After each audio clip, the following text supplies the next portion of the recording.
नमस्कार दोस्तों, स्वागत है आपका इंस्पिरेशन पाथ चैनल पर, जहां हम आपको देते हैं प्रेरणादायक कहानियां जो आपके जीवन को सफल बना देंगे। तो चलिए बिना देर किए शुरू करते हैं। धन्यवाद की शक्ति, एक अद्भुत प्रार्थना की कहानी। तारांकन। एक बार की बात है, एक महान जादूगर जीवन के अंतिम क्षणों में अपने बेटे को बुलाता है। वह अपने बेटे को चांदी के सिक्कों से भरा थैला देता है और कहता है, जब भी इस थैले से चांदी के सिक्के खत्म हो जाएं, मैं तुम्हें एक प्रार्थना बताता हूँ। उसे दोहराने से चांदी के सिक्के फिर से भरने लगेंगे। और फिर उसने बेटे के कान में 4 शब्दों की प्रार्थना फुसफुसाई और हमेशा के लिए इस दुनिया से विदा हो गया। सिक्कों से भरा थैला पाकर बेटा आनंदित हो उठा और उसे खर्च करने में लग गया। वह थैला इतना बड़ा था कि उसे खर्च करने में कई साल बीत गए, परंतु समय बीतते बीतते वो प्रार्थना भूल गया।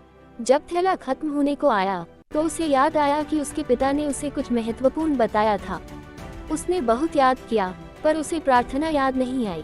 वह मदद के लिए लोगों के पास गया। उसने अपने पड़ोसी से पूछा, क्या तुम किसी 4 शब्दों की प्रार्थना जानते हो? पड़ोसी ने उत्तर दिया, हाँ ईश्वर मेरी मदद करो। लेकिन इससे कुछ नहीं हुआ। फिर उसने एक फादर से पूछा, ईश्वर तुम महान हो, प्रार्थना भी की, लेकिन थैला नहीं भरा। उदास होकर घर लौट आया। अचानक एक भिखारी दरवाजे पर आया और खाने की मांग की। बेटे ने अपना बचा हुआ खाना भिखारी को दे दिया। भिखारी ने खाना खाकर बर्तन लौटाते समय प्रार्थना की, हे ईश्वर तुम्हारा धन्यवाद। ये सुनकर बेटा चौंक गया। यही वह 4 शब्द थे। उसने प्रार्थना दोहराए, हे ईश्वर तुम्हारा धन्यवाद, और उसके सिक्के फिर से बढ़ने लगे।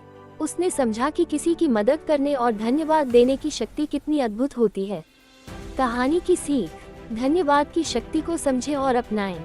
जिस चीज के लिए हम धन्यवाद देते हैं वह चीज बढ़ती है, चाहे वह पैसा हो, प्रेम हो या ज्ञान।